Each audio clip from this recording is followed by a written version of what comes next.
नमस्कार, आप देख रहे हैं पंजाब केसरी टीवी और मैं हूं लोकेश वर्मा। आज हम कठुआ जिला के हीरानगर सब डिवीजन के कड़ेतर गांव में है और ये कंडी क्षेत्र है और थोड़ा सा हीरानगर से ऊपर दयालाचक रोड है, उस साइड ये गांव है। और वहां के एक खास मेहमान से हम आपकी मुलाकात करवाएंगे। ये सीआईएसएफ के जवान हैं और इनकी श्रीनगर एयरपोर्ट पे ड्यूटी है। और ये अगर इनकी पहचान की बात की जाए तो ये अपनी पहचान पूरे वर्ल्ड में बना चुकी हैं, पूरे देश में बना चुकी हैं। क्या जर्नी है, क्या क्या ये कर रही हैं इस समय, ये इनकी जुबानी से ही सुनेंगे क्या कुछ है। ये आज एक्सक्लूसिव जो इंटरव्यू पंजाब केसरी टीवी पे हो रहा है, ये इनसे जानने की कोशिश करेंगे कि क्या जर्नी इनकी है और ये अब कहाँ तक पहुंची हैं। पहले तो स्वागत है आपका पंजाब केसरी में। नमस्कार पंजाब केसरी दर्शकों को सबसे पहले मेरा नमस्कार और नववर्ष की हार्दिक शुभकामनाएं। तो एज ए माउंटेनियर मेरी जर्नी शुरू हुई थी 2022 में। ये एक बेसिक माउंटेनियरिंग कोर्स से मैंने शुरू करी और उससे आगे आगे बढ़ते बढ़ते फिर मैंने सारे कोर्सेज कंप्लीट किए और फिर आज मतलब जितने भी मैंने अपने एक्सपीडिशंस किए हैं वो सभी सफल रहे। आप सबकी दुआओं से मैंने सारी सफलताओं को हासिल किया और अभी आगे की जर्नी मेरी मतलब वो ऑन द वे है वो। मैं शुरू से बात करूंगा आपसे, ये जानना कोशिश करूंगा कि आप जब बच्चे थे स्कूलिंग कहाँ से हुई थी, स्कूलिंग के बाद आप जब भर्ती हुए थे देश की सेवा करने के लिए, वो किस तरीके से तैनाती आपकी रही थी, क्या वहाँ पर जब ट्रेनिंग का सिस्टम होता है क्या मन लगा था वहाँ पे कि मैंने गलती कर दी यहाँ पर आके, उसके बाद आप माउंटेस्ट बने, वो सब उस आगे लेकर चल रहे हैं। आज देखा जाए तो आपके पास इतने सारे अवार्ड्स हैं, हर तीसरे दिन आपकी खबर जो है प्रकाशित हुई होती है। ये सब चीजें के बारे में जानना चाहूँ। सबसे पहले तो मैं ये कहना चाहूँगी कि मुझे कभी लगा ही नहीं कि ये गलती है, क्योंकि मेरी स्कूलिंग अभी आप यहाँ से निकले होंगे तो हाई स्कूल जो है ये पहले मिडिल स्कूल था। मेरी स्कूलिंग यहीं से हुई है, शुरू से लेके गवर्नमेंट स्कूल में मेरी पढ़ाई हुई है। उसके बाद मेरा कॉलेज भी गवर्नमेंट में हुआ है, लेकिन फिर बाद में दोबारा से मैंने डिग्री अपने एक प्राइवेट कॉलेज से लिया था वहाँ अहमदाबाद से। तो स्कूलिंग और कॉलेज तो बहुत बढ़िया गया। उसमें मेरा साथ साथ में स्पोर्ट्स एक्टिविटीज़, मैं एक एथलीट भी हूँ, तो उसमें भी मुझे काफ़ी सारी नेशनल्स, ये जो ऊपर हैं ये मेरे स्पोर्ट्स के नेशनल के मतलब अवार्ड्स हैं। लेकिन सीएसएफ को मैंने 2015 में ज्वाइन किया, तब मुझे लगा कि मेरी ज़िंदगी अब शुरू हुई है। और ट्रेनिंग इतनी बेहतरीन तरीके से हुई थी, मेरी परफॉर्मेंस जो थी वो मेरे स्पोर्ट्स से मैं प्रेरित होकर मतलब ऐसा था कि मुझे नहीं लगा कि ये मैं ट्रेनिंग कर रहा, मैंने वो फुल एंजॉय किया है। और एक बेहतर प्रदर्शन दिखाते हुए मैंने ऑल राउंड बेस्ट का भी अवार्ड जीता था अपनी ही ट्रेनिंग में। तो वो मेरे लिए एक बड़ी अच्छी बात और फ़ख्र की बात भी थी। मेरे सीएसएफ में भी मुझे काफ़ी प्रोत्साहन मिलता रहता है, तो वो अच्छा है बहुत। भारत भूषण सम्मान मिला आपको हाल ही में लास्ट ईयर। ये क्या चीज थी, किस चीज का मिला था, क्या अचीवमेंट आपने हासिल की? एक्चुअली माउंटेनियरिंग में जो भी मेरी अचीवमेंट्स है वो उन्हें छोटा नहीं कह सकते। तो ये ऑर्गेनाइजेशंस जिन्होंने मेरे को सम्मान किया है, एंटी हरासमेंट फाउंडेशन ने, ये नेशनल अवार्ड उन्होंने मतलब रिकॉग्नाइज्ड बाय इंडिया है। बहुत अच्छा लगा कि उन्होंने मुझे भोपाल के नेशनल अवार्ड शो में बुलाया और मुझे सम्मानित किया।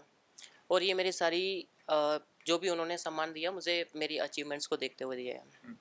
इससे पहले भी कई सारी जो आपने ये जो अपना सफ़र है उसको तय किया है, कई हमने देखा है कि जो माउंट टेस्ट आप ऐसी ऐसी जगह पहुंची हैं जहां पर शायद ही कोई पहुंच पाया हो, बल्डर घाट आपने बनाए हैं। क्या क्या है वो दर्शकों को बताया जाए तो?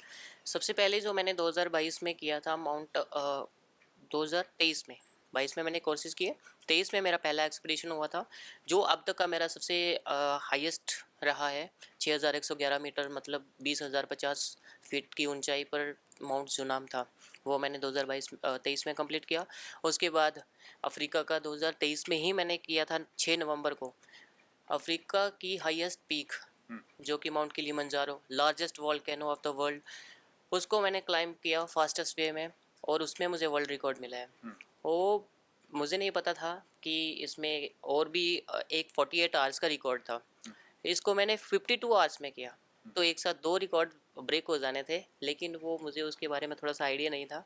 बट फिर भी मतलब फास्टेस्ट वे में कीबो हर्ट से लेकर इसको सबमिट तक का अब तक का मतलब 10 साल से लेके अब तक जिसको क्लाइम करते आ रहे हैं, तो ये एक बेहतरीन टाइम था। और उसके बाद अभी हाल ही में मैंने माउंट एल्ब्रस, जो कि यूरोप की हाईएस्ट पीक है, उसको स्केल किया। उसको स्केल करने पर जो मुझे थोड़ी सी प्रॉब्लम्स आई थी, क्योंकि विंड स्पीड बहुत ज़्यादा था और वेदर कंडीशन का वहाँ का पता नहीं चल पाया। और वो पहले दिन, जो कि मुझे 15 अगस्त को सबमिट करना था, उस दिन वेदर कंडीशन बहुत ज़्यादा ख़राब थी, नहीं हो पाया। हमने दूसरे दिन अटेम्प्ट लिया 2000 मतलब 16 को, तो भी मुझे और मेरी टीम को वापस आना पड़ा। लेकिन अगले दिन 17 अगस्त को मैंने दूसरी टीम को ज्वाइन करके इसका अटेम्प्ट लिया और तब मुझे सफलता हासिल हुई और इसे मैंने 4 घंटे में पूरा किया था। ये भी एक बहुत ही मतलब चैलेंजिंग था, लेकिन सफल रहा, वो एक अच्छी बात थी। ये जो आप सफर तय करते हैं या किसी मिशन के लिए जाते हैं, तो इसके लिए क्या फोर्सेस को पूरा पता होता है, रिस्पॉन्सिबिलिटी जो है वो फोर्सेस की होती है कि अपने तौर पे आप ये सफर कर रहे हो? मैंने आज तक कोई भी काम बिना परमिशन के किया ही नहीं है, चाहे घर से लेके हो, तो फिर डिपार्टमेंट तो मेरा अपना है, तो उनसे बिना पूछे कोई काम, उनको बिना बताए कोई काम नहीं होता। तो अब तक मैंने जितने भी सफ़र तय किए हैं वो मेरे डिपार्टमेंट को पता होते हैं, और मैंने उनको बताकर उनसे परमिशन लेकर जैसे भी बन पड़ता है वो मेरा सपोर्ट करते हैं। ये मेरे लिए सबसे बड़ी बात है और सबसे अच्छी बात है कि वो अब मेरे साथ हैं और मुझे आगे बढ़ने के लिए प्रेरित करते हैं। इससे बेहतर और क्या होगा मेरे लिए। बस इतनी छुट्टियां नहीं रहती। मुझे कई बार डीसी कठुआ सर ने बुलाया है, लेकिन मैंने उनके प्रोग्राम से अटेंड छुट्टी की वजह से नहीं कर पाया।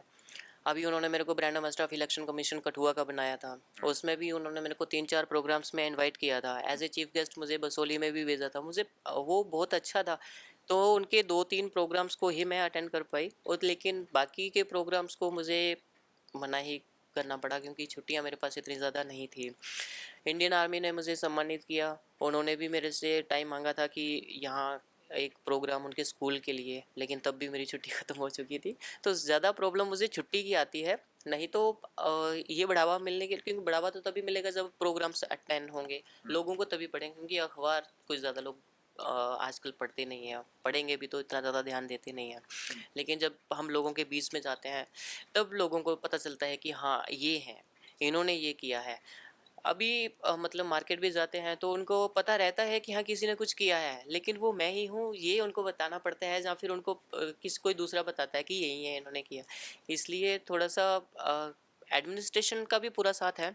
अभी मतलब 2 दिन पहले ही डीसी सर से और अपने एसडीएम सर से भी मुलाकात हुई, तो काफ़ी प्रोत्साहित करते हैं वो लोग और अच्छा लगता है। परिवार के लोग किस तरीके से सपोर्ट करते हैं? कभी डांट भी पड़ती होगी कि नहीं जी आप गलत कर रहे हो, ये सही नहीं है, बच्चे घर बैठो, या कुछ ऐसा?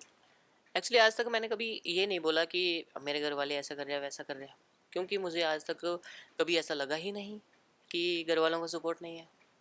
तो उनके बारे फ्रीडम। में बताना, हाँ, फुल फ्रीडम है। तो उनके लिए बताना मतलब उनकी थोड़ा सा अ, इस सपोर्ट को कम कर देना, मैं समझता हूँ। अदरवाइज मुझे नहीं लगता कि ये चीज़ें मुझे बतानी पड़ेंगी जनता को या किसी और को कि हाँ, मेरे घर वालों का फुल सपोर्ट है। फुल सपोर्ट है तभी आज मैंने 4-5 कंट्रीज़ घूम लिए और अपना फ्री होके सारा काम कर रहे हैं। अच्छा, एक और मजे की बात है, जब आप छुट्टी काट कर घर आती हैं, तब आपको खाने के लिए अच्छी अच्छी चीजें मिलती होंगी। बच्ची घर आ रही है, इसके लिए ये बनाया जाए, ये बनाया जाए, ये सादी रोटी मिलती है। मेरे लिए हर जगह स्पेशल बनता ही है। मेरी भाभी है वो मतलब हमेशा ट्राई करते रहते हैं कि इस अच्छा ही खिलाया जाए। वो मेरे से बिना पूछे कुछ बनाती नहीं है। तो लेकिन मुझे तो थोड़ा बहुत अवॉइड करना भी पड़ता है, लेकिन फिर जब हम वहाँ अपने ड्यूटी में वापस जाते हैं, तो वहाँ मेस फूड खाना है, क्योंकि स्पेशल अभी मेरी पोस्टिंग श्रीनगर में है, तो वहाँ संभव नहीं है इतना सारा चीज़ों को अरेंज करना। मेस के लिए भी अरेंज करना बहुत मुश्किल है, क्योंकि अभी आपने देखा ही होगा, सारी न्यूज़ चल रही है, स्नोफॉल इतना ज़्यादा हो रहा है, तो कहाँ कुछ होगा, तो वो उसी हिसाब से एडजस्ट करना पड़ता है। जब इन सब सिचुएशंस का सामना करने के लिए वो चीज़ें बरकरार रहें तो ज़्यादा अच्छा रहता है, इसलिए मैंने कोई स्पेशल डाइट को फॉलो नहीं किया कभी भी। लेकिन ऐसा नहीं है कि मुझे डाइट्स के बारे में पता नहीं है, लेकिन उसी हिसाब से मैं कितना बेहतर कर सकते हैं उतना उसी डाइट को फॉलो करते हुए मैंने किया है। देखिए, देश का नाम तो रोशन कर रही हैं आप, ये क्लियर है। फोर्स का भी नाम रोशन कर रही हैं, इलाके का नाम रोशन कर रही हैं। कितना प्राउड फील होता है जब आप एक सम्मान मिलता है आपको, देश के अलग अलग कोनों पे आपको बुलाया जाता है, वहां पर आप जब स्टेज पे सम्मानित होने के लिए वहां चढ़ रही होती तो कितना प्राउड फील हो रहा होता, और उस समय माँ बाप की कितनी याद आती है। तो वो तो एक प्राउड मोमेंट है, उसके बारे में जिक्र करना जब बता पाना शायद पॉसिबल नहीं होता है शब्द ही शब्दों नहीं में, होते। तो शब्द भी नहीं रहते। तो पेरेंट्स ने ही कभी मेरे को ऐसी शिक्षा दी होगी, तभी आज मुझे सिर्फ पॉजिटिव वेज ही नज़र आते हैं। चाहे मैं अच्छा करने के लिए अपने इस माउंटेनियरिंग फील्ड को हो या फिर अपने ड्यूटी में हो, आज तक मेरे सामने सिर्फ कोई बात आती है तो वो आती है ईमानदारी की। हाँ, झूठ बोल के कुछ भी काम कर लो तो उसका कोई अच्छा फल नहीं मिलता है, कभी भी नहीं मिलता है। आज अगर मुझे ये सब मिल रहा है तो मुझे लगता है कहीं ना कहीं मैंने अपनी ईमानदारी से काम किया है और उसी का फल मुझे आज ये सब मिल रहा है। चलिए, बहुत बहुत धन्यवाद। अब आपको पता चल ही गया होगा कि मैंने किससे आपकी बात करवाई। माउंटर सुमन वर्मा जी थे, ये सीआईएसएफ के जवान हैं और श्रीनगर एयरपोर्ट में इनकी ड्यूटी है, और इस समय ये छुट्टी काट कर ये घर आई हैं, और कुछ दिन के बाद मे बी आज शाम को वापस जाने वाली हैं। हाँ, कल सुबह की फ़्लाइट है तो आज शाम को ही मुझे निकलना पड़ेगा। ओहो, आज शाम को ये वापस जाने वाली है, और पंजाब केसरी ने इनका समय लिया है। और ये जो इंटरव्यू है, ये पहला इंटरव्यू, इनका एक्सक्लूसिव इंटरव्यू जो है वो पंजाब केसरी कर रही है, और लगातार इनको जो है वो प्रकाशित करने की लगातार कोशिश रहती है पंजाब केसरी की। हर खबर इनकी जो है वो प्रिंट मीडिया पर चल रही है। मैं आपको ये बताना चाहूँगा, इनसे सीख लीजिए। जिस मुकाम पर ये पहुंचे हैं, बाकी बच्चे भी इनको देखकर, जो इस इलाके के बच्चे हैं, वो आगे बढ़ें और अच्छे अच्छे, और मेरे हिसाब से ये बच्चों को जब छुट्टी आएंगे तो तब ये बच्चों को सिखाएंगे भी, ट्रेनिंग भी देंगे, ऐसा भी होगा हाँ, हो सकता है अगर ये एक बच्चे बहुत इंटरेस्टेड हो तो। बिल्कुल बच्चे इंटरेस्टेड होंगे तो क्या करने का मन नहीं करता, सारी चीज़ें पॉसिबल हैं। मेरे को भी बहुत अच्छा लगेगा जो मेरे पास है वो मुझे बाँटने में ज़्यादा अच्छा लगेगा, क्योंकि बाँटने से चीज़ें बढ़ती हैं तो बढ़ाना हर किसी को अच्छा लगता है। देखिए, ये आपके लिए एक और उपलब्धि है कि आपके घर के पास सुमन जी हैं, और इनसे आप कुछ भी सीख सकती हैं। एथलेटिक भी हैं ये। तो मैं यही चाहूँगा कि जो इलाके के लोग हैं, खास करके सब डिवीज़न हीरानगर के, वो इनके पास आएँ, इनसे सीख लीजिए कैसे हैं, क्योंकि फ़ोर्स में भी है, फ़ोर्स के रिलेटेड भी आप इनसे कुछ सवाल कर सकते हैं। पढ़ने में दिक्कत आती है वो भी पूछ सकते हैं, और अगर ट्रेनिंग के बारे में भी कुछ जानना चाहेंगे, क्योंकि ये ट्रेनिंग भी दे सकती हैं, क्योंकि फ़ोर्स में है, तो इसलिए आपको ये फ़ायदे में रहेगा। फिलहाल के लिए पंजाब केसरी टीवी, लोकेश वर्मा, हीरानगर, कठुआ।